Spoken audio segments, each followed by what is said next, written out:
Мен Әлхан Бөкейхан атындағы жалпы білім беретін мектебінің 6-шы Б сынып оқушысы Мейрам Нәзерке. Шәкәрім Құдайбердіұлы. Алты әңгіме оқуға жайым бар ма? Ұсындым жаңа өспірім ғалымдарға. Әлжиін бос сөз демей ғибрат ал, ой жібер ішкі сырым пайымдарға. Алдыңғы біз ел жедік обал демей, сарлады талай момын талай кедей. Нәпсі мақтанға алданба қарақтарым, үміт кім бұл елдің сендер емей.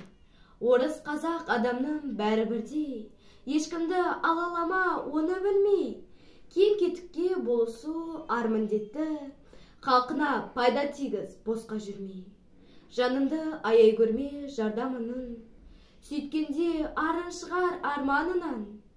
Әйтпесе бұл өмірін артық емес, тәніңді топырақ басып қалғанынан.